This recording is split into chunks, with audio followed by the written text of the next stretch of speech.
श्री कृष्णा श्री कृष्णा श्री कृष्णा श्री कृष्ण गुरुर्ब्रह्मा गुरुर्विष्णु गुरुर्देवो महेश्वरः गुरु साक्षात् परं ब्रह्म तस्मै श्री गुरवे नमः तस्मै श्री गुरवे नमः सच्चिदानन्दरूपाय विश्वोत्पत्त्यादिहेतवे तापत्रयविनाशाय श्रीकृष्णाय वयं नुमः। कृष्णचंद्र भगवान की हरि ओम तत्सत्। श्रीमद्भागवत कथा श्रवणम మూడో రోజు మనం వినపోయేటువంటి కథ. నిన్నటి సత్సంగంలో సనత్ కుమారులను నారదుడు కలిశారు. అప్పుడు ఒక కథ చెప్పాను, భక్తి యొక్క పిల్లలు జ్ఞాన వైరాగ్యాన్ని గురించి. ఎవరు ఏ పుస్తకం చూడకూడదు, ఏమి రాయకూడదు,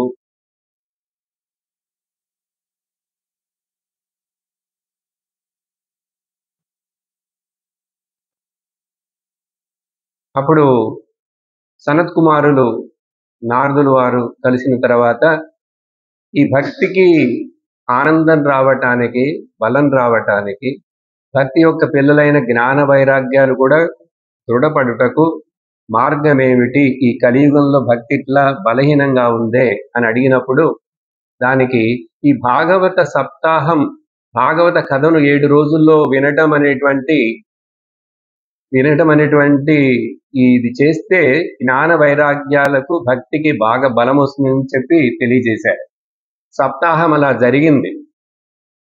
అప్పుడు భక్తి జ్ఞాన వైరాగ్యాలు బాగా బలపడ్డాయి. ఆ తరువాత ఇదంతా ఎక్కడ చెప్పబడింది, ఈ భక్తి కథ. తర్వాత నిన్న ఆత్మదేవుని యొక్క కథను కూడా ప్రారంభించి మీకు చెప్పడం మొదలుపెట్టాను. అప్పుడు భక్తి యొక్క కథ, ఆత్మదేవుని యొక్క కథ, ఇవన్నీ కూడా పద్మ పురాణములో 6 అధ్యాయములు భాగవతం యొక్క మాహాత్మ్యము చెప్పబడింది. ఇప్పుడు నేను చెప్పేదంతా మీకు ఇది సూత మహాముని శౌనకాది ఋషులకు బోధించారు. నిన్న ఆత్మదేవుని యొక్క కథలో మనం ఎంతవరకు వచ్చాం? ఆత్మదేవుడికి పిల్లలు లేరు కాబట్టి ఒక సాధువు చేత ఇవ్వబడినటువంటి ఆ మామిడి పండుని వాళ్ళ భార్యకిచ్చి తినిపించి పిల్లలు పుట్టేట్టు చేయాలని ఆయన అనుకుంటే, సాధువు కూడా ఆయన వాక్యమును సత్యం అయ్యేట్లుగా ఆయన జపించి, భావించి, సంకల్పించి ఆ పండుని ఇచ్చినా కూడా ఆత్మదేవుడి యొక్క భార్య ఆ పండుని తినలేదు. అప్పుడు ఆ మామిడి పండుని ఒక ఆవుకి, వాళ్ళ ఇంట్లో ఉన్న ఆవుకి ఇవ్వడం వలన అది భుజించింది. ఆవు కూడా ప్రసవించి ఒక మగ పిల్లవాడిని కన్నది. అలాగే ఆత్మదేవుని యొక్క భార్య దుందులి యొక్క చెల్లెల యొక్క పిల్లవాడు కూడా ఇక్కడ పుట్టాడు, పెరుగుతున్నాడు. ఆత్మదేవుడు తిరిగి వచ్చాడు. వచ్చేసరికి ఇప్పుడు ఇంట్లో 2 పిల్లలు. ఒకటేమో ఆవు గర్భంలోంచి పుట్టినవాడు, మరొకడేమో దుందుకారి యొక్క చెల్లెలకి పుట్టినవాడు, దుందులి యొక్క చెల్లెలు. సరే, వీళ్ళిద్దరికి ఏం పేర్లు పెట్టారని చెప్పాము నిన్న. కథ అంతవరకు ఆపాము నిన్న. గోకర్ణుడు, దుందుకారి. ఇప్పుడు ఈ గోకర్ణులు, దుందుకారుల వలన ఏమైంది తర్వాత కథ? అసలు మనకు కంక్లూషన్ రావాలి కదా. ఇక్కడ భాగవతానికి సంబంధం ఏంటంటే ఇప్పుడు కొంచెం సేపట్లో మనం ఆ కథను వినబోతున్నాం. గోకర్ణుడి యొక్క గుణం ఎట్లా ఉందో నిన్ననే చెప్పాను. ఇక్కడ ఒక శ్లోక రూపంలో చెప్పబడింది. గోకర్ణ పండిత జ్ఞాని, గోకర్ణ పండితో జ్ఞాని, దుందుకారి మహాకలహ. అర్థమైపోయింది మీకు కదా. గోకర్ణుడేమో పండితుడు, మీలాగా చదువుకున్నాడు, తండ్రి దగ్గరే జ్ఞాని అయిపోయినాడు, బ్రహ్మజ్ఞానాన్నే పొందేశాడు.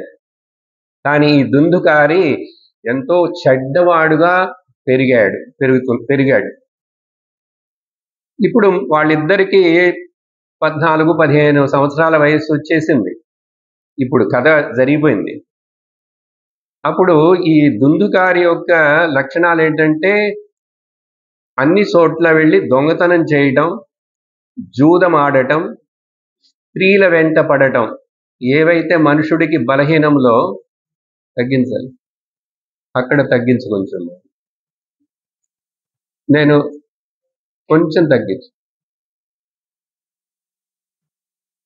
ఈ బలహీనల వలన మనిషి చెడిపోతాడు. ఆ బలహీనలన్నీ కూడా ఆ దుందుకారి దగ్గర వచ్చినాయి.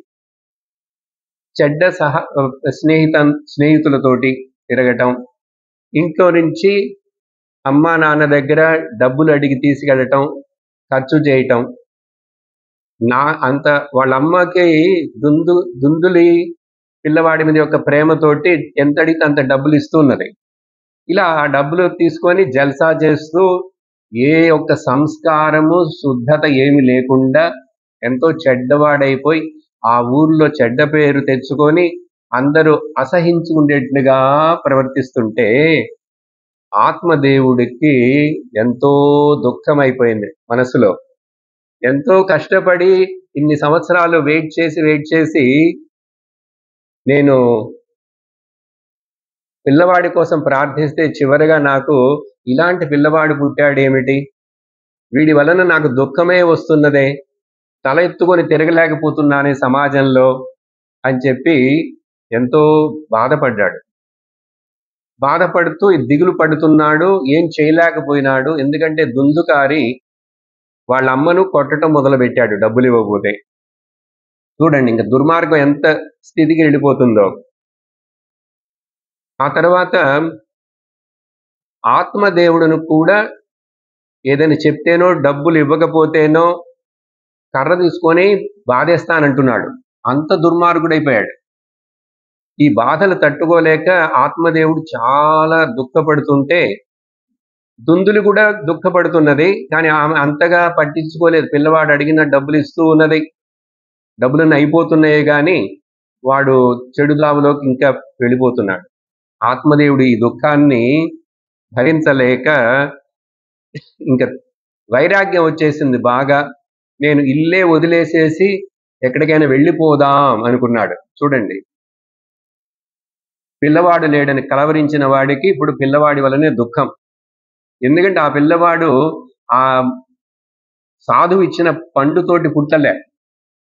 చెల్లెలు ఎవరో పిల్లవాడు వాడు, కానీ ఆ గోకర్ణుడు చూడు ఎట్లా పుట్టాడు. అప్పుడు సాధువు యొక్క సత్యవాక్కు నెరవేరింది. ఆత్మదేవుడి యొక్క జాతకంలో పిల్లలు లేరనేది కూడా సత్యమైంది. చూసారా, అది దేవుడి యొక్క విధి, కర్మ ఎట్లా పనిచేస్తుంది అనేటువంటిది మనం తెలుసుకోవాలి. కొంచెం సౌండ్ కావాలి, నాకు శ్రమంగా ఉంది, నాకు వినపట్లేదు. కొంచెం చాలు. అప్పుడు ఏం చేశాడో తెలుసా, తండ్రి అయిన ఆత్మదేవుడు గోకర్ణుడు అయినటువంటి కుమారుడి దగ్గరికి వెళ్ళి కుమారుణ్ణి అడుగుతాడు, బాబు నేను ఈ దుఃఖానికి తట్టుకోలేకపోతున్నాను, ఈ దుందుకారి చేసే పనులకు ఎంతో అవమానంగా ఉంది, నువ్వు నాకు ఏదైనా దోవ చూపించు బాబు అని అడిగారు కొడుకుని. చూసారా, ఎందుకంటే గోకర్ణుడికి జ్ఞానం వచ్చింది, వేరే గురువుల దగ్గర కూడా చదివాడు. ఆత్మదేవుడు పండితుడే గాని ఆ వైరాగ్యము జ్ఞానము రాలేదు ఆత్మదేవుడికి. చూసారా, వయస్సులో పెద్దవాడైనా కూడా తండ్రి, కానీ చదువుకున్నా కూడా ఇలాంటి కష్ట పరిస్థితులు వచ్చినప్పుడు తట్టుకొని వీటి మీద ఎక్కువ మనం అటాచ్మెంట్ పెట్టుకోకుండా ఉందామే అని చెప్పి, లేక ఇంకా వయస్సు అయిపోయినది కాబట్టి వానప్రస్థాశ్రమానికి వెళ్ళిపోయి నెమ్మదిగా శాంతముగా భగవత్ కథలు భగవత్ చింతన చేస్తూ ఉండాలనేటువంటి భావన రాలేదు. ఎందుకంటే ఆ మార్గంలో రాలేదు, కర్మకాండలోనే ఉపాసనలోనే ఉంటున్నాడు. కానీ గోకర్ణుడు జ్ఞానాన్నే సంపాదించేసుకున్నాడు. అందువలన చాలా శాంత స్వభావముతోటి ఉన్నాడు, పండితుడుగా జ్ఞానిగా. అందుకని అడిగితే అప్పుడు గోకర్ణుడు ఏం చెప్పాడంటే, నీకు పిల్లవాడు అసలు ఎవరు సొంతం? ఈ లోకంలో ఎవరు సొంతము కాదు. మనకు అందరికీ తండ్రి, పిల్లవాడు అన్ని బాంధవాలు, బంధుత్వాలు మనకు దేవుడితోటే. చూడండి ఎంత చక్కటి జ్ఞానాన్ని ఉపదేశిస్తున్నాడో.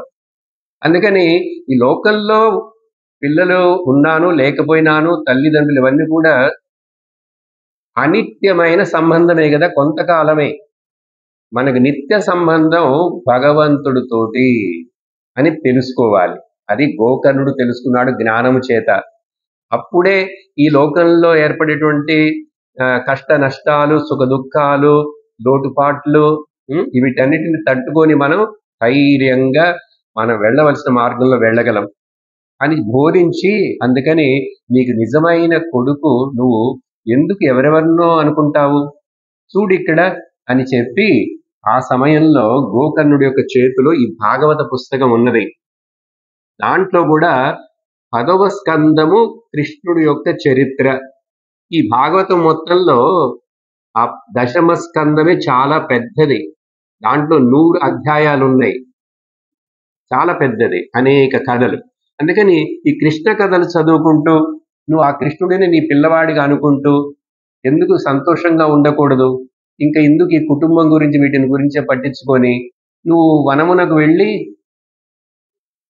తపస్సు, ధ్యానము, జపము ఇవన్నీ చేసుకుంటూ భాగవత కథ చదువుకుంటూ చక్కగా ఆనందంగా ఉందని చెప్పి, సర్వం త్యక్త్వా వనం వ్రజే, అన్నిటిని వదిలేసి నువ్వు వానప్రస్థుడుగా వెళ్ళిపో అని చెప్పి బోధించి, అక్కడ చెప్పిన తర్వాత ఆత్మదేవుడికి చాలా సంతోషం అయిపోయింది. గుండె నిర్భరం వచ్చింది. ఆ ధైర్యంతో సంతోషంగా భాగవతాన్ని చేతిలో పెట్టుకొని వనమునకు వెళ్ళిపోయాడు. తపస్సు చేసి ఇంకా తర్వాత ఆయన జీవితం అట్లాగే జ్ఞానము వచ్చిందో లేదో వెళ్ళాడు. సంతోషంగా ఉన్నాడు. అటాచ్మెంట్ వదిలేసి వెళ్ళిపోయాడు. ఇది గోకర్ణుడు ఆ తండ్రికి చేసినటువంటి సహకారం, ఉపకారం. ఇంకా గోకర్ణుడు తనిగా మన ఇద్దరం వెళ్ళిపోదాంరా, మనం వేరే ఇంట్లో ఉందామని చెప్పచ్చుగా, అట్లా చెప్పలే. మళ్ళీ ఈ ఇంట్లో ఉన్న ఇక్కడున్న ఆత్మదేవుడికి గోకర్ణుడి మీద చాలా అటాచ్మెంట్ వస్తుంది. అప్పుడు బాధపడతాడు. అందుకని ఇప్పుడు వయస్సు అయిన తర్వాత 60 ఏళ్ళు రిటైర్ అవుతున్నాము అంటే ఇంకా మన యొక్క ధ్యానమంతా కూడా భగవత్ చింతనలో ఉండాలి. అప్పుడు వరకు లోకంలో లోక సేవ, కుటుంబము, పిల్లలు అవన్నీ ఉండొచ్చు. ఇది శాస్త్రం బోధించింది. మీరు విన్నారు ఈ 2 రోజుల్లో. ఏం విన్నారు? పురుషార్థాలను గురించి విన్నారు. ఆ పురుషార్థాలని పెట్టుకొని, ఏంటి పురుషార్థాలు? ధర్మ, అర్థ, కామ, మోక్షాలని చెప్పాను. దానితో పాటుగా 4 ఆశ్రమ ధర్మాలు కూడా చెప్పారు. 4 ఆశ్రమాలు ఏంటి? బ్రహ్మచర్య ఆశ్రమము, గృహస్థాశ్రమము, వానప్రస్థ, సన్యాసం. అప్పుడు మరి వానప్రస్థం అంటే 60 ఏళ్ళు, ఆ సమయం రిటైర్డ్ స్టేజ్ అంటారు కదా, అప్పుడు ఇంకా ఆ తర్వాత సన్యాసమునకు, జ్ఞానమునకు తయారవటానికి అక్కడ ప్రిపరేషన్ కావాలి. ఇదంతా చెప్పిన తర్వాత వెళ్ళాడు. సో భాగవతం వలన ఆత్మదేవుడికి కూడా మనస్సుకి శాంతి. ఇంకా కథ అవ్వలేదు, అసలు కథ క్లైమాక్స్ ఇప్పుడు వస్తున్నది. ఆ తర్వాత ఏమైందో తెలుసా? ఆ దుందుకారి వాళ్ళ అమ్మని బాధిస్తూ బాగా డబ్బులు ఉన్నవన్నీ, సొమ్ములు, ఇంట్లో అన్ని సామాన్లు అన్నిటినీ తీసుకెళ్ళిపోతున్నాడు. ఎందుకంటే ఆ దుందుకారికి ఒక స్త్రీ కాదు, 2 స్త్రీలు కాదు, 4, 5 వేశ్య స్త్రీలతోటి సంబంధం. పెద్దవాడైపోయాడు. అందుకని ఇంక ఇంటికి రాడు. ఎప్పుడైనా ఇంటికి వచ్చినా కూడా బాగా సురాపానం, సారాయి తాగి వస్తాడు. చూడండి, వచ్చి వాళ్ళ అమ్మని కొడతాడు. ఒకసారి ఏమైందంటే ఇట్లా జరిగినప్పుడు వాళ్ళ అమ్మని ఇంకా బాగా కొట్టేసి డబ్బులన్నీ లాగేసుకుని వెళ్ళిపోయిన తర్వాత ఇంకా దుందులి ఆవిడ ఇప్పుడు భర్త లేడు ఇక్కడ, భర్తతో పాటు తను కూడా వెళ్ళుంటే బాగుండేది. కానీ ఆవిడకి ఇంకా లౌకికం వదలలేదు. అందుకని ఇంట్లో ఇక్కడే కూర్చుంది. ఆ కొడుకు ఏం చేస్తున్నాడు? బాదుతున్నాడు. అది తట్టుకోలేక ఒకరోజు రాత్రి బావిలో దూకి ఆత్మహత్య చేసుకుంది. చూసారా? నిన్న కూడా మొన్నను ఆత్మహత్యల గురించి చెప్పాను. మనిషికి ఒక సరి అయినటువంటి బలము, స్థైర్యము, నిర్భరం, గుండె నిబ్బరం, లక్ష్యం లేకపోతే ఇలా జీవితాన్ని వృధా చేసుకుంటారు. ఆవిడ జీవితం ముగించిపోయింది. అంతటితోటి అవ్వలేదు. ఇప్పుడు ఆ ఉన్న చిన్న ఇల్లో ఆస్తి ఏదో ఉంటుంది కదా, అక్కడ ఇప్పుడు ఆ దుందుకారి ఆ వేశ్య స్త్రీలను ఇక్కడికే తీసుకొచ్చి నివసించటం మొదలుపెట్టాడు. వాళ్ళు నలుగురు ఐదుగురు ఉండటం వలన వాళ్ళు ఎందుకు వస్తారు? డబ్బుల కోసమే కదా. వాళ్ళకి డబ్బులున్నంత వరకు చీరలు కొనిపెట్టి సొమ్ములు ఇచ్చి అవన్నీ ఇచ్చి ఇవన్నీ ఇచ్చి చేస్తున్నాడు. అవన్నీ ఇంకా ఇంకా అంటున్నారు. వీడు ఎక్కడి నుంచి తెస్తాడు? పని చేసే అలవాటు లేదు కదా, తిరుగుబోతు కదా, తాగుబోతు కదా. ఏమైంది? దొంగతనం చేసి ఎక్కడి నుంచో మొత్తానికి తీసుకొస్తున్నాడు. వీళ్ళకి సందేహం వచ్చింది, ఈ వేశ్య స్త్రీలకి. ఇతడు మనం అడిగినన్ని కూడా ఎట్లాగో కష్టపడి ఒక 4 రోజులు గడిచో తెస్తున్నాడే, ఎక్కడి నుంచి తెస్తున్నాడు, ఎట్లా వస్తున్నాయి, ఇతడికి ఏం పని చేస్తున్నట్టుగా లేదే అని చెప్పి సందేహించి తెలుసుకున్నారు. పక్క ఉన్నటువంటి ఏదో గ్రామాలు అక్కడక్కడికి వెళ్ళి దొంగతనం చేసి తీసుకొస్తున్నాడు. చూసారా, ఆ స్త్రీలను తృప్తిపరచడం కోసం దొంగతనానికి దిగాడు. వాళ్ళు అనుకున్నారు, ఇట్లా వీడు దొంగతనం చేస్తూ ఉంటే ఏదో ఒక రోజు ఆ ఊరికి చెందినటువంటి జమీందారో అధికారియో రాజో వాళ్ళకి పట్టుబడతాడు. పట్టుబడితే వాళ్ళు ఇక్కడికి వచ్చి ఎంక్వైరీ చేస్తారు. ఎంక్వైరీ చేస్తే వాడిని జైల్లో పెడతారు. వాడితో పాటు మనల్ని, వాడంటే భర్తగా భావించే వాళ్ళు కాదుగా, వాళ్ళు కేవలం సుఖం కోసం వచ్చిన స్త్రీలే కదా. అందుకని ఈ దుందుకారిని జైల్లో పెడితే మనల్ని కూడా అతనితో పాటు జైలుకు తీసుకెళ్తారని చెప్పి భయపడి ఏం చేశారో తెలుసా? ఒక రోజు రాత్రి ఇతడు సహజంగా బయటికి వెళ్ళి బాగా తాగేసి వస్తాడు. అందుకని వచ్చిన తర్వాత ఇంకేం తెలియదు వాడికి. అప్పుడు ఏం చేశారు, ఈ 4-5 స్త్రీలు కలిసి అతడికి చేతులు కట్టేసి నోటిలో మండుతున్నటువంటి ఆ కట్టె బొగ్గులుంటే చూసారా, అవి పెట్టి నోరు అరవకుండా చేసి కాల్చి ఆ శరీరాన్ని ఎక్కడో ఒక గుంటలో పడేసి వాడి దగ్గర ఉన్న ఇంట్లో ఉన్న అవన్నీ తీసుకుని వాళ్ళు పరారైపోయినారు. చూశాడా? ఇది ఆ దుందుకారి యొక్క జీవితం ఇట్లా ముగించిపోయింది. సరే, ఇంకేముందండి సార్ స్టోరీ అంటే, ఇప్పుడే అసలు క్లైమాక్స్. ఏంటి సార్ క్లైమాక్స్ అంటారు, చెప్పరు. ఆ తర్వాత ఏమైంది, గోకర్ణను ఇంకా ఇంట్లో తండ్రి లేడు, తల్లి లేదు, ఆ అన్నైనటువంటి దుందుకారి కూడా లేడు, చిన్న గుడిసె ఉంది. ఇంకా అందుకని తను తీర్థయాత్రకి వెళ్ళాడు. అప్పుడు పరివ్రాజ తీర్థయాత్ర వెళ్ళి అనేక చోట్లకు వెళ్ళి తిరిగాడు. యాక్చువల్గా ఆ తీర్థయాత్రకి దుందుకారి చనిపోక ముందే వెళ్ళాడు. దుందుకారి చనిపోకముందే, అమ్మ చనిపోయింది కదా మొదట, అప్పుడే గోకర్ణను వెళ్ళిపోయాడు. కానీ యాత్ర చేసేటప్పుడు ఎక్కడో ఒక చోట గయలో ఉన్నప్పుడు, బుద్ధ గయలో ఉన్నప్పుడు ఎవరో ఇటు పక్క నుంచి ఈ ప్రాంతానికి వచ్చిన వాళ్ళు చెప్పారు, నీ అన్నైనటువంటి దుందుకారిని ఆ వేశ్య స్త్రీలు ఇట్లా హింసించి చంపేసి వెళ్ళిపోయారు అని గోకర్ణనికి అక్కడ విన్నాడు. విన్న తర్వాత అక్కడే శ్రాద్ధం పెట్టాడు. ఎందుకంటే ఇక్కడ ఎవరు లేరు, దుందుకారికి పిల్లలు లేరని తెలుసు కాబట్టి గయలో శ్రాద్ధం పెడితే, గయలో ఎవరికైనా శ్రాద్ధం పెట్టచ్చు. మీకు తెలిసిందో తర్వాత తెలుసుకుంటారు. ఎవరికైనా శ్రాద్ధం పెట్టచ్చు. అది గయలో మాత్రమే ఆ యొక్క పర్మిషన్ శాస్త్రం ఇస్తున్నది. అదంతా ఒక పెద్ద విషయం. అక్కడ మన ఇంట్లో ఉదాహరణది, మన ఇంట్లో ఒక కుక్క ఉన్నది. అదే బ్రాహ్మణ ఇళ్ళలో కుక్కలు ఉండవు, పెంచకూడదు. సరే, ఆవే ఉంది. అట్లాంటి ఏదైనా జంతువు కూడా చనిపోయినా, లేక మన స్నేహితుడు ఎవరైనా చనిపోయినారు యాక్సిడెంట్ ఎక్కడంటే, లేకపోతే వాళ్ళకి ఎవరు లేరు అంటే కూడా వాళ్ళను కూడా తలుచుకొని మనం గయ్యలో వాళ్ళ పేరు కూడా చెప్పి కూడా శ్రాద్ధం పెట్టచ్చుట. దానివల్ల ఏదో ఫలం ఉంది. సరేనా? అప్పుడు గోకర్ణుడు అక్కడ శ్రాద్ధం పెట్టేశాడు. కొన్ని రోజులు అట్లా తీర్థయాత్ర అంతా వెళ్ళిపోయిన తర్వాత మళ్ళీ తిరిగి వెళ్ళి గ్రామానికి వచ్చేసాడు. గ్రామానికి వచ్చిన తర్వాత విశ్రాంతిగా ఆ గుడిసె ఏదో ఉంటే అక్కడ పడుకొని ఉంటే రాత్రి సమయంలో గోకర్ణుడు నిద్రపోవటానికి ముందు ఎవరో ఏడుస్తున్నట్లు భయంకరమైన ఒక అరుపులు, శబ్దం, ముఖ్యంగా ఏడుపు అట్లా వినపడుతున్నది. గోకర్ణుడు భయపడలేదు, చాలా జ్ఞాని అయిపోయినాడు కదా. ఎక్కడ ఎవరు ఎందుకు అని చెప్పి చూస్తుంటే ఏ రూపం ఎక్కడ ఏం కనపడలేదు. మరలా కొంచెంసేపు తర్వాత అట్లా ఏడు వినపడుతున్నది, కొంచెం పరిగెడుతున్నట్లు, ఏడుస్తున్నట్లు ఇవన్నీ వినపడుతున్నాయి. మరలా అప్పుడు లేచి కూర్చొని, ఎవరు, ఎందుకు ఇట్లా ఏడుస్తున్నావు, నువ్వు ఏం కావాలి నీకు, నీ రూపం తెలియట్లేదే అని చెప్పి అంటే అప్పుడు మాట వినపడింది. రూపం లేకపోయినా కూడా మాట వినపడింది. ఏడుస్తూనే చెప్తాడు, నేను దుందుకారిని, నీ అన్నను, నాకు ఇట్లాంటి మరణం ఏర్పడినందువల్ల, దుర్మరణం, నాకు వేరే శరీరం దొరకక ఇట్లాంటి ప్రేత రూపంలో నేను ఇక్కడ తిరుగుతున్నాను. చూడండి, ఇవన్నీ కర్మకాండలో చాలా ముఖ్యమైన విషయాలు.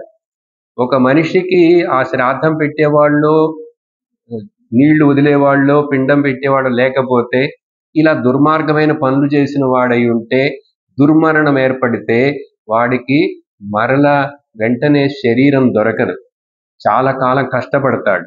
అందుకని అక్కడనే ఆ ప్రేతం తిరుగుతున్నది. ప్రేతం అంటే భయపడకూడదు. శరీరము లేని మనిషికి పేరు ప్రేతం, శరీరంతో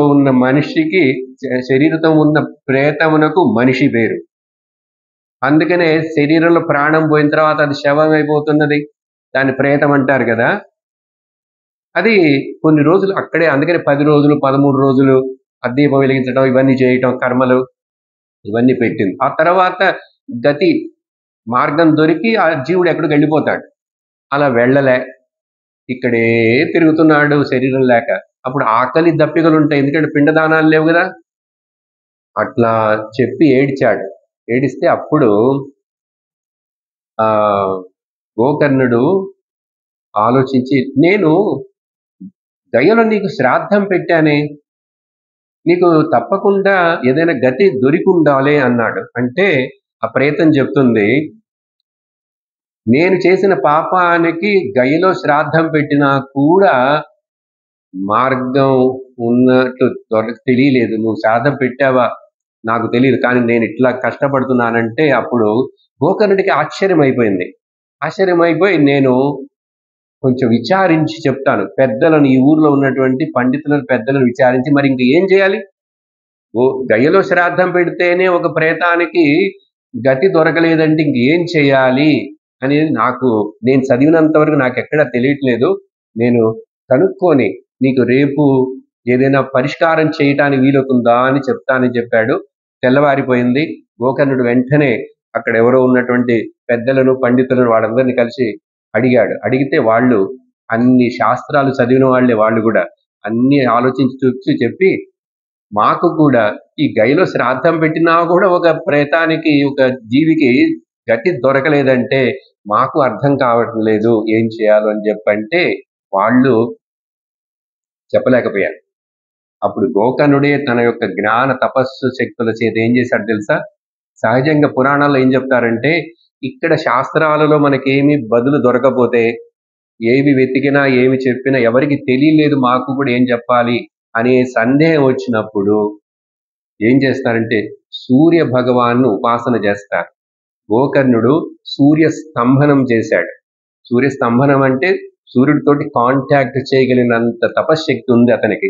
అప్పుడు ఆ సూర్య స్తంభనం చేసి సూర్యుడి దగ్గర నుంచి ఆ విషయాన్ని పొందాలి. ఎందుకంటే లోకంలో సర్వ జ్ఞాన శాస్త్రము, గ్రంథ కోటి అన్ని కూడా సూర్యుడి యొక్క లైబ్రరీలో ఉన్నాయి. ఎందుకంటే దీనికి ఉదాహరణ మన హనుమాన్జీ యొక్క గురువు సూర్య భగవానుడు. అందుకని హనుమానుకు తిరుగులేదు. సూర్యుడి దగ్గర చదివాడంటే ఎట్లా చదివాడో కూడా మీకు తెలుసు కదా, రామాయణంలో వస్తుంది.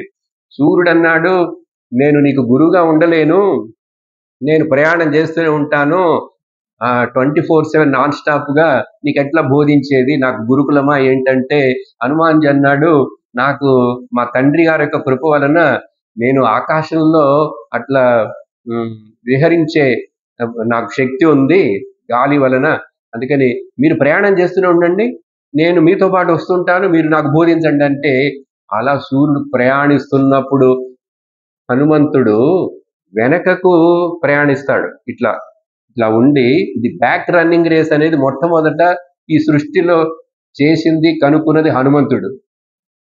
ఎక్కడండి ఇది ఆశ్చర్యంగా ఉంది. హనుమంతుడు ఇట్లా వెనక్కి వెళుతుంటాడు, సూర్యుడు ముందు వస్తుంటే పాఠం నేర్చుకున్నాడుటండి. సర్వ విద్యలను నేర్చుకున్నాడు.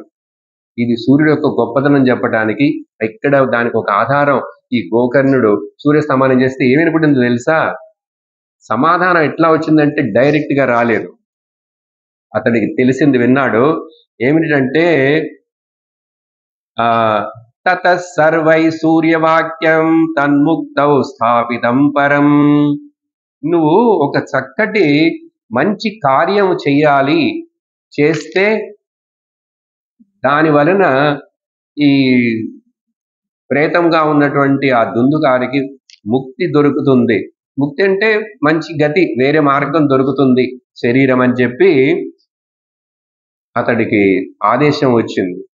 ఆ ముఖ్యమైన కార్యం ఏమిటి అనేటువంటిది మరలా సూర్యుడు నేరుగా చెప్పలేదు, కానీ తాను తర్వాత తెలుసుకున్నాడు. ఏమిటంటే ఈ భాగవత సప్తాహమును నువ్వు నిర్వహించావంటే 7 రోజులు ఆ ప్రేత రూపంలో ఉన్నటువంటి దుందుగారికి ఒక శరీరం దొరికి మంచి గతికి వెళ్ళిపోతాడని చెప్పి తెలుసుకున్నాడు. వెంటనే భాగవత సప్తాహానికి ఆ ఊర్లో చుట్టుపక్కల ఉన్న వాళ్ళందరి సహాయంతో ఒక పెద్ద విశేషముగా, ఒక పెళ్లి చేసినట్టుగా పందిరి వేసి అన్ని చేసి ఆ భాగవతాన్ని తానే 7 రోజులు పారాయణం చేసి చదవటం మొదలుపెట్టాడు. అప్పుడు ఆ పారాయణం వినాలి ఎవరు? ఆ ప్రేతం వినాలి. అందరూ జనులంటే మీలాగొచ్చి కూర్చుంటారు పట్టాలు వేస్తే, ఆ ప్రేతం ఎక్కడ కూర్చుంటుంది? అది దానికి ఒక స్థానం ఇవ్వాలి కదా. అందుకని నేను ఎక్కడ ఉండి ఈ భాగవతాన్ని వింటాను, నేను ఎక్కడ నిలవను, ఎక్కడ కూర్చోను, నాకు శరీరం లేదు, కానీ ఉండటానికి ఒక స్థానం కావాలంటే అప్పుడు గోకర్ణుడు ఒక వెదురు బొంగును తీసుకొచ్చి అక్కడ నాటి, నువ్వు ఈ వెదురు బొంగు లోపల వెళ్ళి నివసించి ఇక్కడ విను భాగవతం అని చెప్పి అన్నాడు. అట్లా భాగవతాన్ని చెప్పడం మొదలుపెట్టాడు. 1వ రోజు అయిపోయింది. 1వ రోజు అయిపోగానే ఆ వెదురు బొంగుకి 7 గణుపులు ఉన్నాయి. గణుపు తెలుసు కదా, 7 గణుపులు. ఆ కింద మొదట గణుపు టప్ అని పగిలిపోయింది. ఇది ఎవరికి అందరికీ వినపడేది కాదు. ఈ వెదురు బొంగులో ఆ ప్రేతం కూర్చున్నది కూడా అందరికి తెలిసే విషయం కాదు, అది గోకర్ణునికి మాత్రమే తెలుసు.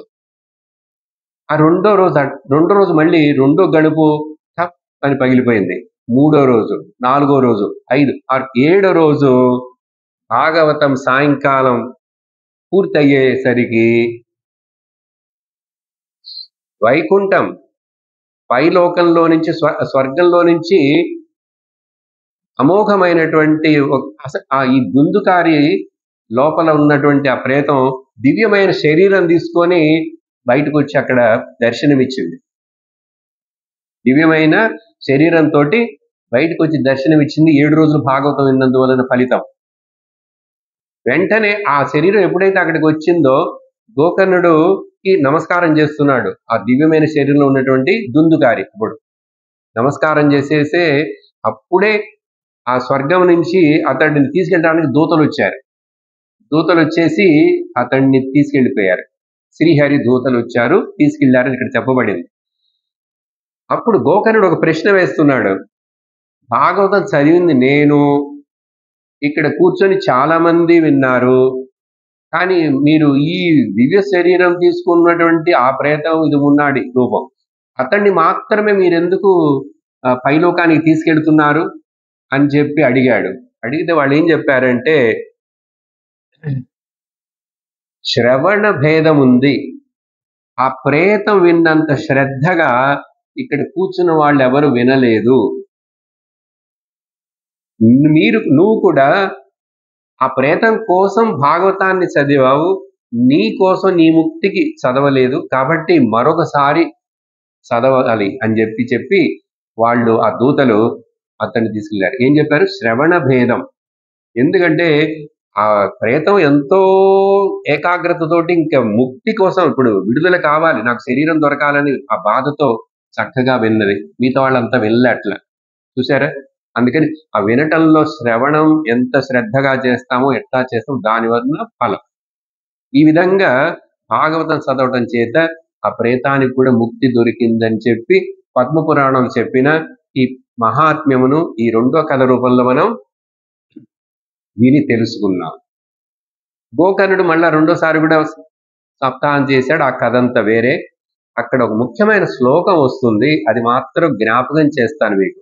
ఇదంతా అయిపోయింది. ఇప్పుడు ఆ దుందుగారికి మంచి శరీరం దొరికింది. ఏం శ్లోకం అంటే ఇది తర్వాత మీరు తెలుసుకుంటారు. అందుకని బిభ్యతే హృదయ గ్రంథి ఛిద్యంతే సర్వ సంశయా క్షీయంతే చాస్య కర్మాణి సప్తాహ శ్రవణేన కృతే. హఠోపనిషత్తులో వచ్చేటువంటి ఈ ముఖ్యమైన ఇది రెండు చోట్ల వస్తుంది. ముండకోపనిషత్తులో కూడా అదే మంత్రం ఇక్కడ వచ్చింది. ఒకే చిన్న భేదం ఉంది ఆ చివరిలో. అక్కడేమో తస్మిన్ దృష్టే పరావరే అని వస్తుంది, ఇక్కడేమో సప్తాహ శ్రవణేన కృతే అని వస్తుంది. దీని అర్థమంతా నేను ఇప్పుడు చెప్పను. అజ్ఞానమంతా తొలగింది, హృదయంలో సందేహాలన్నీ తొలగిపోయినాయి, ఆ తర్వాత అన్ని కర్మల యొక్క పాపకర్మలన్నీ క్షీణించిపోయినాయి. కాబట్టి ఆ జీవికి మంచి గతి లేక ముక్తి కూడా జరగచ్చు. ఉపనిషత్తులో ముక్తి, కానీ ఇక్కడ ఇతడి ముక్తి రాలే, వేరే మంచి లోకానికి వెళ్ళాడు. ఎందుకంటే జ్ఞానం రాకుండా ముక్తి రాదు.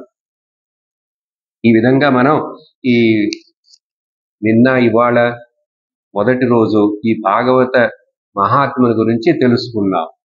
ఇంకా వేరే చోట్ల కూడా స్కాంద పురాణాలు కూడా చెప్పబడినట్టు ఉన్నాయి. అవన్నీ మనం చూడట్లేదు. వెంటనే మనం ఇప్పుడు శ్రీమద్ భాగవతం యొక్క మొదటి స్కందంలోకి ప్రవేశిస్తున్నాం. భాగవతం మొత్తం 18,000 శ్లోకాలని చెప్పాను. ఈ 18,000 శ్లోకాలు 12 స్కందములుగా విభజించబడినాయి. ఒక్కొక్క స్కందములో మళ్ళీ కొన్ని అధ్యాయాలు ఉంటాయి. కొన్ని స్కందాల్లో ఎక్కువ, కొన్ని స్కందాల్లో తక్కువ. చెప్పాను కదా, ఇప్పుడు 10వ స్కందంలోనే పెద్దది 100 అధ్యాయాలు. ఇప్పుడు ఈ మొదటి స్కందంలో ఆ సూతుల వారే ఇదంతా చెప్తున్నారు. అవన్నీ చెప్పుకుంటూ వస్తూ ఈ యొక్క భాగవతాన్ని విన్నారు కదా, ఇంత గొప్పదనం అని చెప్పి దాన్ని ప్రశంసిస్తూ అనేక శ్లోకాలు చెప్తారు. ఆ తర్వాత భగవంతుడి యొక్క అవతారాలు మనకు తెలిసిన 10 అవతారాలే, కానీ ఇక్కడ 22 అవతారాల గురించి చెప్పబడింది. అది కూడా మనం ఇప్పుడు చూడట్లేదు. ముఖ్యమైన ఆ తర్వాత కథకు వెళుతున్నాం. 4వ అధ్యాయానికి వచ్చేసరికి ఈ భాగవత మొదటి స్కందంలో మొదటి రోజు నేను ఒక విషయాన్ని ప్రస్తావన తీసుకొచ్చాను. ఏమిటంటే అసలు ఈ భాగవతం ఎందుకు రాశారు, ఆ కలియుగం ఆరంభించిన తర్వాత రాశాడు అని చెప్పాను. వ్యాస భగవానుడే ఈ భాగవతాన్ని రాశాడని కూడా చెప్పాను. ఇప్పుడు ప్రశ్న ఏమిటంటే ఎందుకు ఈ భాగవతాన్ని ఎప్పుడు ఎలా రాయాలని ఆయనకి ప్రేరణ వచ్చింది అనే విషయం. ఇప్పుడు ఇక్కడ ఈ కథలో నారదులు వారు గురువు అవ్వబోతున్నాడు. ముందు చెప్పిన కథలో అక్కడేమో నారదుడికి సనత్ కుమారులు గురువులుగా ఉన్నారు కదా. ఇప్పుడు ఇక్కడ నారదుడు ఎట్లా గురువు అవుతాడు, ఎవరికంటే వ్యాసుడికే నారదుడు గురువుగా ఇక్కడ ఈ సందర్భంలో అది చూడబోతున్నాం. వ్యాసుల వారు కూడా ఒక రోజుట ఆయన కూడా ఏదో కొంచెం కలతతోటి బాధతోటి అసంతృప్తితోటి ఆయన యొక్క ఆశ్రమమైనటువంటి వ్యాస గుహలో హిమాలయ పర్వతాల్లో కూర్చొని కొంచెం చింతిస్తున్నాడు. ఎప్పుడైతే చెప్పాను కదా, ఒక మహాత్ముడికి, ఒక సన్మార్గుడికి, ఒక సత్పురుషుడికి ఏదైనా అట్లాంటి హృదయంలో కలత ఏదైనా ఎవరి గురించి వస్తుంది వాళ్ళకి, నారదుల వారికి చెప్పాను. అట్లాగే సమాజం గురించి, లోకం గురించి, అందరూ ప్రజలు ఇట్లా దుఃఖపడుతున్నారే, మనుషులు ఇట్లా కష్టపడుతున్నారే, తప్పు మార్గంలో పోతున్నారని వాళ్ళకి కలత, బాధ. అలాగే వ్యాసుల వారికి కూడా వచ్చిందిట. అలా వచ్చినప్పుడు ఒకసారి ఏమవుతుంది, వెంటనే భగవంతుడు ఎవరినైనా పంపిస్తాడు అని చెప్పాను కదా. అక్కడ అప్పుడు నారదుల వారు అనుకోకుండా యదృచ్ఛయ అకస్మాత్తుగా అన్ఎక్స్పెక్టెడ్లీ నారదుల వారు ఆ వ్యాసాశ్రమాన్ని దర్శిస్తున్నారు. వ్యాసాశ్రమాన్ని దర్శించి అక్కడికి వచ్చేసరికి నా వ్యాసుల వారికి చాలా సంతోషం. నారద మహర్షి రండి రండి రండి కూర్చోండి అని చెప్పి ఆయన్ని ఆహ్వానించి కూర్చోబెట్టి,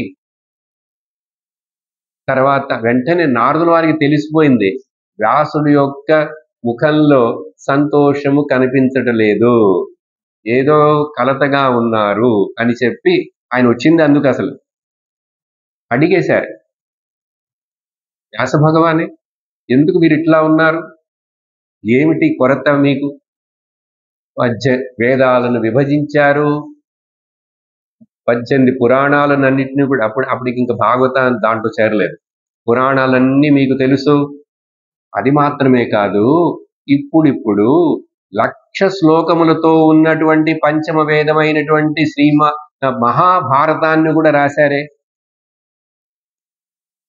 మహాభారతం ఇన్ని చేసి, ఇంత చక్కటి సమాజ సేవ చేసి మీకెందుకు దుఃఖం అని అడిగాడు.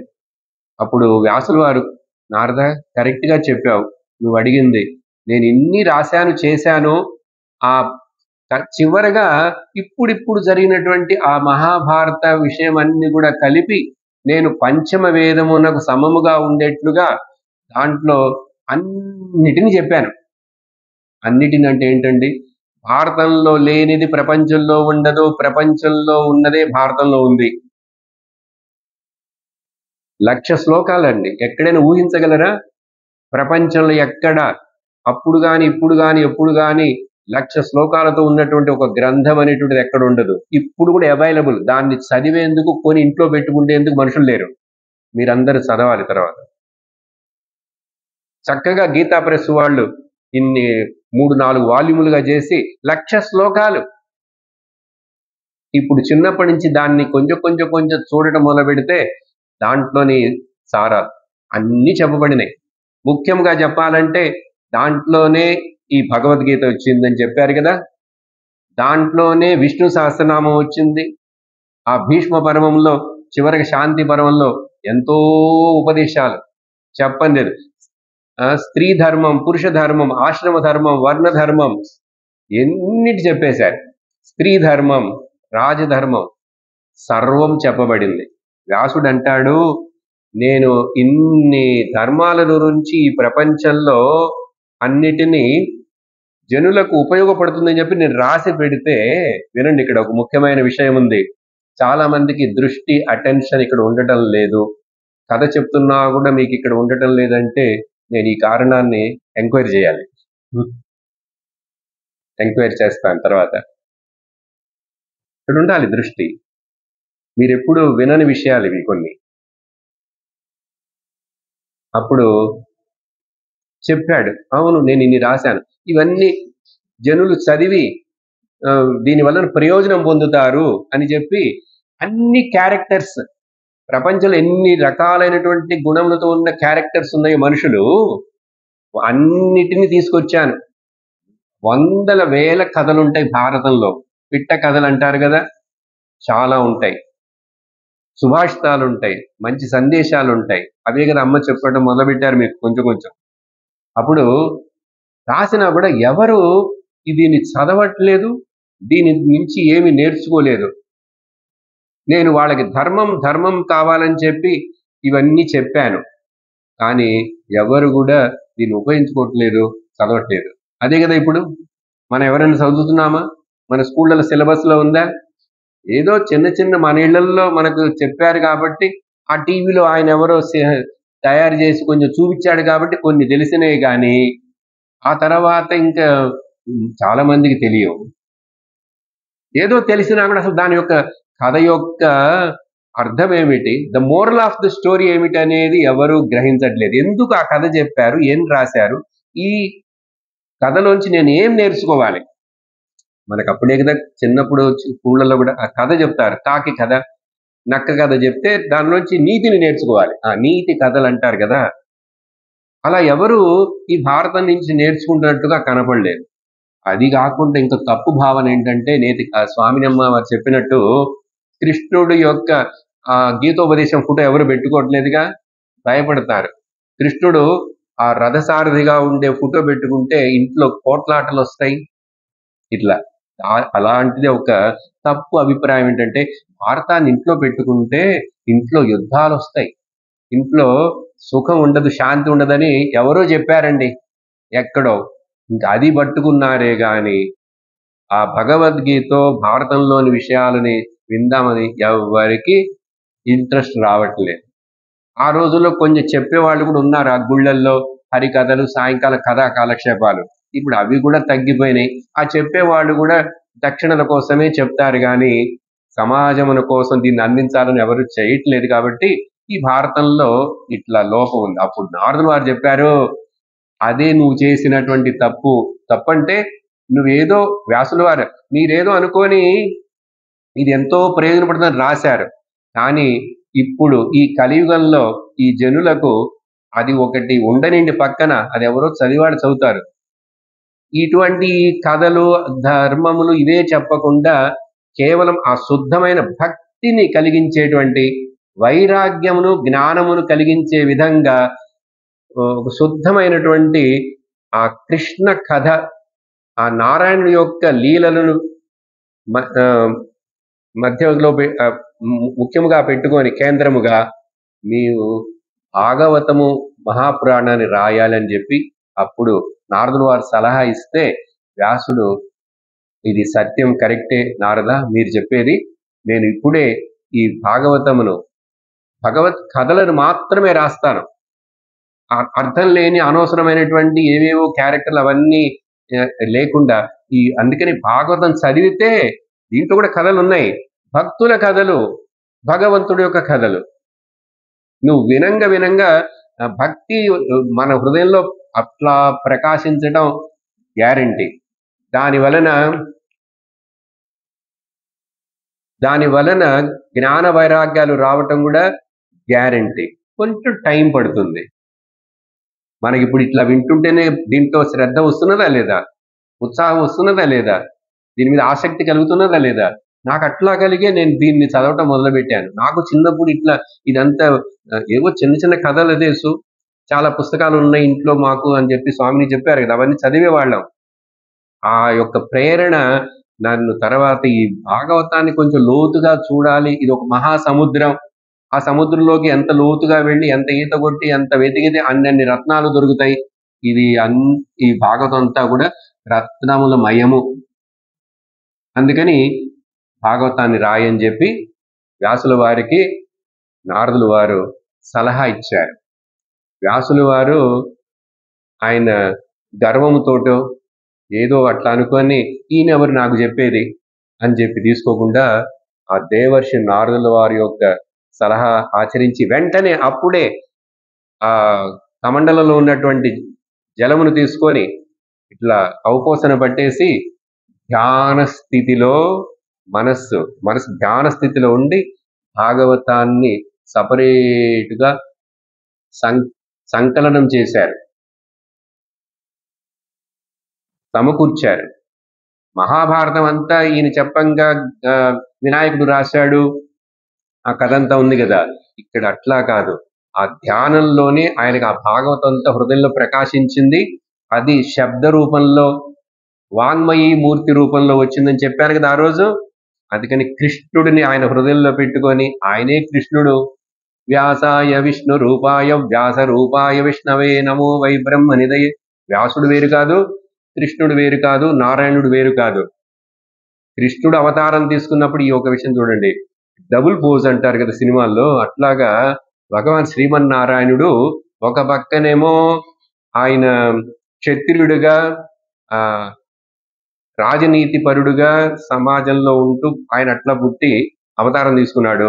అదే సమయంలో ఏం ఆలోచించాడంటే భగవాన్ నారాయణుడు, నేను వచ్చి ఇక్కడ యాక్ట్ చేయబోతున్నాను, నా లీలలన్నీ చూపించబోతున్నాను ధర్మాన్ని ప్రతిష్ఠ చేయడం కోసం, దీన్ని మొత్తాన్ని కొరియోగ్రఫీ చేసి వీడియోగ్రఫీ చేసి చక్కగా డైరెక్ట్ చేసి దీన్ని రికార్డ్ చేసేందుకు నాకు ఒక అసిస్టెంట్ కావాలని ఆయన అనుకున్నట్ట. అర్థమవుతున్నాయి పదాలు? అర్థమవుతాయండి మాకు. అనుకున్నప్పుడు ఏం చేశాడంటే, ఎవరు రాస్తారు, ఎవరిని నమ్మాలి నేను?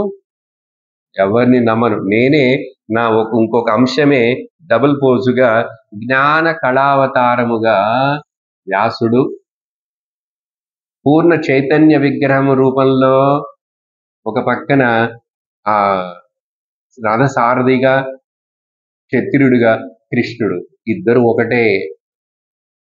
అటువంటి వ్యాసుడు అక్కడ ఉండటం చేతనే ఆ నారాయణుడే మనకు చక్కగా అన్నిటిని రాసిచ్చాడు. దాంట్లో ఇంకా తిరుగులేదు. ఆ వ్యాసుడే కదా బ్రహ్మసూత్రాలకు వరకు రాసేశాడు. ఇంకా ఆయన ఏ టు జెడ్ అన్నిటినీ ఇచ్చేశాడు. ఇంకేమి మనం ఎక్కడ వెతకటం లేదు. సరే, ఇది భాగవతం రాయటానికి కారణం. ఇక్కడ ఇంకొక చిన్న కథ వస్తుంది. మేబీ ఆ కథ కూడా చెప్పేస్తాను ఈరోజు. ఇప్పుడు ఏంటంటే ఇది ముఖ్యంగా నారదులు వారు ఆ వ్యాసుడితోటి మాట్లాడుతున్నప్పుడు నాకు ఇంకా మీ అందరి యొక్క అటెన్షన్ కావాలి. నేను ఇంకా మధ్య మధ్యలో చెయ్యి చూపించకూడదు, గమనంగా ఇక్కడ ఉండాలి. నాకు చెప్పడానికి మీరు వింటున్నారంటుంటే నేను ఇంకా లోతుగా చక్కగా చెప్పడానికి నాకు ఉత్సాహం వస్తుంది కదా. నారదులు వారు అట్లా మాట్లాడుతున్నప్పుడు వ్యాసుడి దగ్గర తన యొక్క పూర్వజన్మ కథని చెప్పటం మొదలుపెట్టాడు. ఎందుకు? వ్యాసుల వారు అడగలే, కానీ సాందర్భికముగా నారదుల వారు మాట్లాడుతుందంతా చెప్పి, ఒక మనిషికి ఆ భక్తి అంత రావాలి ఇట్లా అంటే, నేను కూడా ఒక జన్మలో ఏదో విధముగా పుట్టి పెరిగినాను, కానీ నాకు ఇప్పుడు ఈ రోజు ఇట్లాంటి దేవర్షి నారదుడుగా నేను ఇట్లా ఉంటున్నాను, త్రిలోక సంచారిగా చిరంజీవి అంటే దీనికి ఒక బ్యాక్గ్రౌండ్ కారణం ఉందని చెప్పి నా స్వీయ చరిత్ర పూర్వజన్మ కథ చెప్తానని చెప్పి నారదుల వారు వ్యాసుల వారి దగ్గర ఈ కథని చెప్తున్నారు. అది విందాం ఇప్పుడు. ఏమిటంటే, అలా ఒక జన్మలో, పోయిన జన్మే అనుకుందాం, జీవులు మనం ఎన్నెన్నో జన్మలు ఎత్తే కదా ఇప్పుడు మనిషి జన్మకు వచ్చాం. ఇప్పుడు ఈ జన్మలో ముక్తిని పొందాలని ప్రయత్నిస్తే ముక్తిని పొందుతాం, లేకపోతే మంచి ధర్మం చేసి మంచి పనులు చేస్తే మంచి మనుష్య జన్మే మళ్ళీ దొరికి మరలా ఇట్లా చక్కగా ప్రయత్నం చేస్తుంటాం. ఏదో ఒకటి అవుతుంది మంచి, కానీ ధర్మం చాలా ముఖ్యం.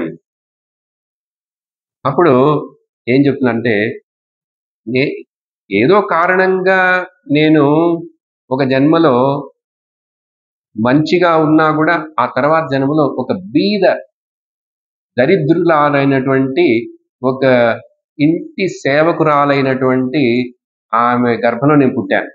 సర్వెంట్ మేడ్ అంటారు కదా. పుట్టినప్పుడు ఏమైంది, నేను ఒక్కడినే ఆవిడకి పిల్లవాడిని. ఆవిడ పొద్దున్నే లేచి 2-3 ఇళ్ళకి వెళ్ళి పని చేయాలి. ఆ రోజుల్లో మేము ఉండేటువంటి ఆ ఊరు, అక్కడ మా అమ్మ పనికి వెళుతుంది. చాతుర్మాస్యంలో ఒకసారి అనేక మంది సాధువులు, మహాత్ములు మా గ్రామానికి వచ్చారు. ఇట్లా వాళ్ళు చాతుర్మాసంలో ఈ సాధువులు సన్యాసులు ఎవరి ఇళ్లల్లో పోయి ఉండరు. ఉంటే గుళ్ళల్లో ఉంటారు, చెట్ల కింద ఉంటారు, లేకపోతే సత్రాల్లో ఉంటారు. అప్పుడు అక్కడ ఆ రోజుల్లో ఏదో సత్రం లాంటి ఒక చోట వాళ్ళందరూ నివసిస్తూ వాళ్ళ అనుష్ఠానాలను చేసుకుంటూ కదా. వర్షాకాలం వస్తే చాతుర్మాస్యం అసలు వర్షాకాలం వలన ఎక్కడికి వెళ్ళకూడదని పెడతారు. అప్పుడు అక్కడ ఉంటే వాళ్ళకి అక్కడ కావలసిన వంటలు జరగాలి. వాళ్ళే బయట ఎక్కడెవరు తెచ్చిస్తే భిక్షలు కూడా తీసుకోరు. అప్పుడు వాళ్ళకి వంటలు, పాత్రలు అవన్నీ ఉంటాయి. వాళ్ళ అనుష్ఠానం ఉండదు. పొద్దున్న లేస్తారు మీలాగా, ఇంకా ఇవన్నీ జరుగుతుంటాయి రాత్రి దాకా. ఎక్కడైనా మాట్లాడాలంటే అక్కడికే కొంచెం జనం వస్తారు. సత్సంగం కూడా జరుగుతుంది, కథాకాలం అన్ని జరుగుతుంటాయి. ఆ గృహంలో ఆ చోట మా అమ్మ పని చేయటానికి ఆవిడకి అవకాశం దొరికింది. అప్పుడు ఆవిడ అక్కడికి వెళ్ళి వాళ్ళకి పాత్రలు అవన్నీ కడిగి పెట్టడం అవన్నీ చేయాలి కదా, ఇల్లు తుడవటం ఇవన్నీ కూడా శుభ్రం చేయటం. ఆ వెళ్ళేటప్పుడు నేను చాలా చిన్న పిల్లవాడిని. ఎంతో తెలుసా, 4 ఏళ్ళు 5 ఏళ్ళు కూడా ఉన్నాయో లేదో, అంత చిన్న పిల్లవాడిని. మా అమ్మ ఇంట్లో ఎవరు లేరు, నేను ఒక్కడే కాబట్టి నన్ను కూడా తీసుకొని వెళ్ళేది, తీసుకొని ఎత్తుకెళ్ళి అక్కడ ఒక అరుగు ఉంటే అరుగు మీద కూర్చోబెడుతుంది నన్ను. మా అమ్మ పని చేస్తూ ఉంటుంది. చాలా తెల్లవారుజామున, అప్పుడు బ్రహ్మముహూర్తం సమయంలోనే ఆ ఋషులు ఆ లోపల బ్రహ్మముహూర్తం సమయంలో వాళ్ళు లేచి అక్కడ లేస్తూనే నారాయణ నారాయణ అని చెప్తూ వాళ్ళు ఆ మంత్రాన్ని ఉచ్చరిస్తూ వాళ్ళందరూ లేచి నదికి స్నానానికి వెళతారు. వెళ్ళేటప్పుడు వాళ్ళల్లో ఒక మహాత్మ, వాళ్ళ యొక్క గురువు ఉన్నారు, పెద్ద ఆయన. అట్లా ఆయన అట్లా తలుపు తీయంగానే ఇక్కడ అరుగు మీద నేను కూర్చుంటానా, ఆయన నన్ను చూస్తారు. నన్ను చూసి ఆయనకి చాలా సంతోషంగా అట్లా నన్ను నా మీద కటాక్షం చూపించినట్టుగా, కరుణ చూపించినట్టుగా అట్లా చేయి చూపించేసి నవ్వుతూ ఇట్లా వెళ్ళిపోతాడు. నేను కూడా వాళ్ళ వెనకనే కొంత దూరం వెళ్ళాలనిపిస్తుంది. చీకటిగా ఉంటుంది, చిన్నపిల్లవాడిని కదా, అమ్మకి చెప్పకుండా అని చెప్పి మళ్ళీ వచ్చి కూర్చుంటా. ఇలా 2 రోజులు, 3 రోజులు, 4 రోజులు జరగంగా నాకు వాళ్ళ మీద ఎంతో ఆయన చూడాలి అనిపిస్తుంది. ఆ మహాత్ముణ్ణి, ఆయన తేజస్సు అయినటువంటి ఆ తపస్విని, ఆయన వాళ్ళు మంత్రాలు చెప్తూ వచ్చేది. ఆ తర్వాత ఇంకా నేను లోపలికి వెళ్ళకూడదు, ఎందుకంటే ఒక శూద్రుడు స్త్రీకి పుట్టాడు నారదుడు అక్కడ అప్పుడు ఆ జన్మలో.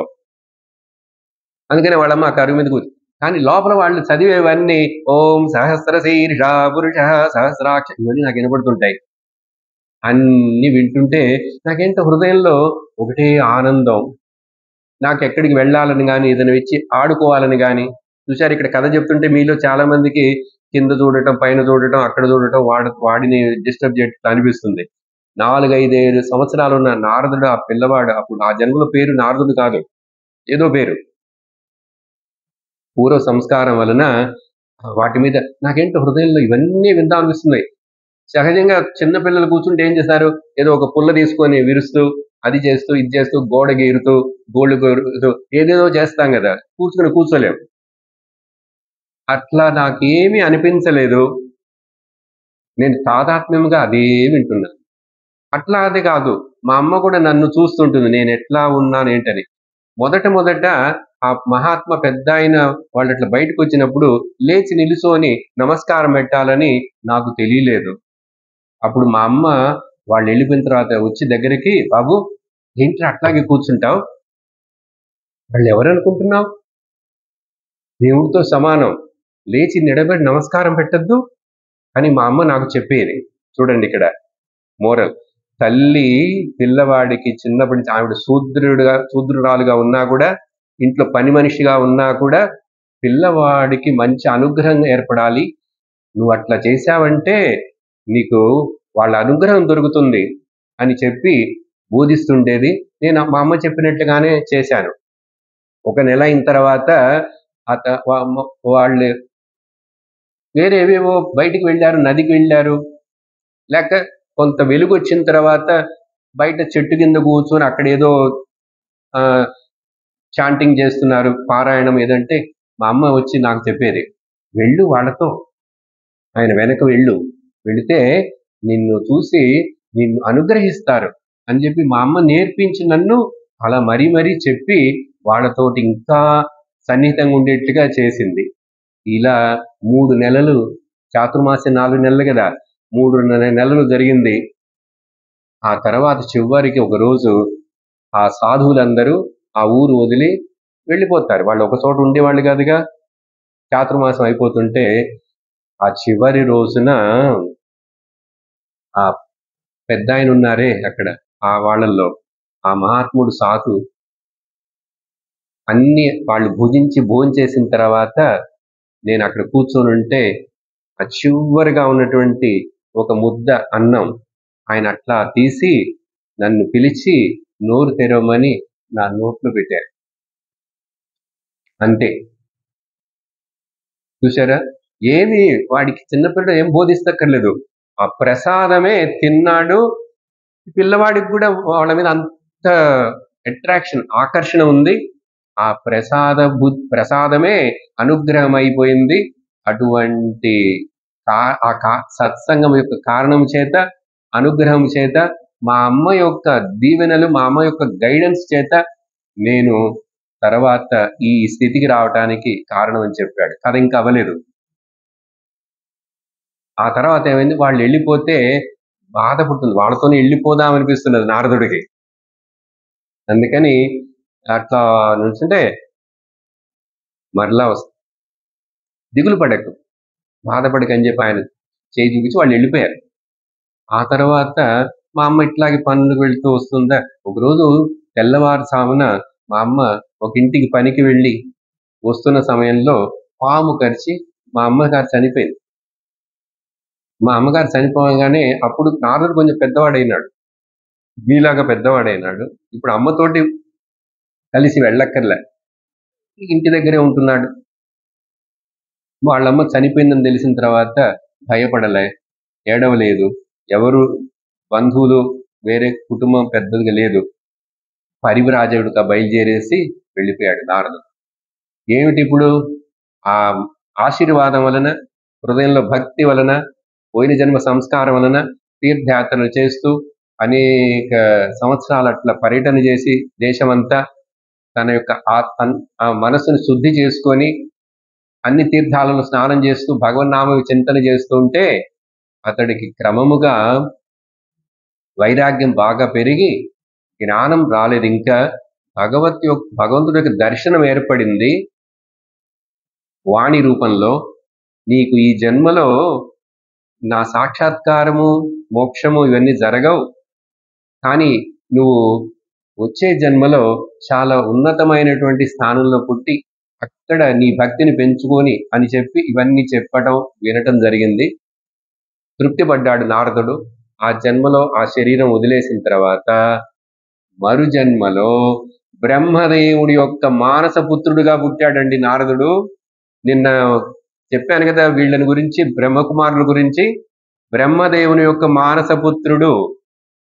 అప్పుడు ఆయనకి ఆ సరస్వతి దేవతే వేణిచ్చింది, ఆయనకి చిరంజీవిగా ఉండే అన్ని అనుగ్రహాలు వచ్చేసినాయి. ఆయన ఆ రోజు నుంచి ఇప్పుడు వరకు ఇంకా కూడా ఇక్కడ ఈ లోకంలో ఉన్నాడు, సంచరిస్తున్నాడు. ఆయన ఒక పేరు అర్థం ఏంటంటే నారద. నారం అంటే జ్ఞానం, నారం అంటే నరాణం అని కూడా అర్థం. నరులకు భగవంతుడి జ్ఞానమును ఇచ్చేటువంటి వాడు. భగవంతుడి జ్ఞానం వచ్చిందంటే ఆ తర్వాత బ్రహ్మ జ్ఞానం వస్తుంది. కాబట్టి నారం దదాతిథి నారద, అది దాని యొక్క అర్థం. అప్పుడు ఆ నారదులు వారి యొక్క ఇదంతా చెప్పారు. ఇక్కడ నేను ఒక చిన్న సందర్భం చెప్పేసి నిలిపేస్తాను, దీనికి సంబంధించింది, వేరే కథ కాదు. ఇప్పుడు ఇక్కడ దీంట్లో ముఖ్యమైన పాయింట్ ఏంటి చెప్పాం? సత్సంగం, సాధు దర్శనం, పాపనాశనం. చెప్పండి. సాధు దర్శనమే పాపనాశనం. ఇంకా సాధు ఉపదేశం వింటే పాపం ఏంటి? ముక్తి వచ్చేస్తుంది. తల్లిదండ్రుల యొక్క అమ్మ నిన్న చెప్తున్నారు కదా, ముఖ్యంగా తల్లి మొదటి దైవము, మొదటి గురువు తల్లి. దీనికి ఒక చిన్న ఎపిసోడ్ ఏంటంటే పురాణాల్లో ఒక చోట వస్తుంది, రాణి మదాలస. చిన్న పిట్ట కథ ఇది మధ్యలో, దీనికి సంబంధించింది. రాణి మదాలస చాలా గొప్ప జ్ఞాని ఆవిడ. రాణిగా ఉన్నా కూడా రాజుకి కూడా అంత జ్ఞానం లేదు, ఆవిడకుంది మదాలస. అప్పుడు ఆవిడ పిల్లలు పుట్టారు. పిల్లలు పుట్టే ఆ చిన్న పిల్లవాడిని తల్లి ఏం చేస్తుంది, మనలా ఉయ్యాల్లో వేసేసి ఆ పిల్లవాడిని ఇంత లాలి పాట పాడతారు కదా, అప్పుడు ఆవిడ ఏం పాడేదంటే, ఆవిడకి అంత జ్ఞానం ఉంది కాబట్టి వేదాంతాన్ని ఈ లాలిపాటగా పాడేదిట. కిం నామ రోదసి శిశో నచతేస్తి కామః. ఓ పిల్లవాడా, నీ పేరేంటి? నీకు ఏ కామము లేదు కదా, ఎందుకు ఏడుస్తున్నావు? కిం నామ రోదసి శిశో నచతే విమోహః. నీకే విమోహం, ఒక మోహమేమి లేదే. కిం నామ రోదసి శిశో నజతే ప్రలోభః. నీకు మోహం లేదు, ప్రలోభం లేదు, కామం లేదు. నువ్వెవరో తెలుసా? జ్ఞానామృత సమరసం గగనోపమోసి. వేదాంతం. నువ్వు ఆకాశంలాగా జ్ఞాన స్వరూపుడివి, అమృత స్వరూపుడివి. అది మాత్రమే కాదు, నిత్యోసి బుద్ధోసి నిరంజనోసి ప్రపంచమాయా పరివర్జితోసి. नित्योऽसि बुद्धोऽसि निरञ्जनोऽसि ప్రపంచమాయా పరివర్జితోసి ప్రపంచమాయ అని పాడేదిట. సరే పాట బాగుందండి. దీనివల్ల ఏమైందంటే ఆ ఆ చిన్న చివరి భాగం కథ రేపు చెప్పి కొత్త కథకి వెళతాం. అది కూడా కొంచెం సస్పెన్స్ గానే ఉండనండి. ఇప్పుడు ఎంతమంది పిల్లలు పుట్టారు, ఎన్నిసార్లు ఇట్లా పాడింది, వాళ్ళకి ఏమైందంటారు, ఎందుకు ఈ కథ చెప్తున్నారు మీరు మాకు?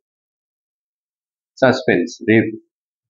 ఓం ఆనందం ఓం ఆనందం ఓం ఆనందం ఓం ఆనందం ఓం ఆనందం ఆత్మానందం ఓం ఆనందం ఆత్మానందం ఓం ఆనందం కృష్ణానందం ఓం ఆనందం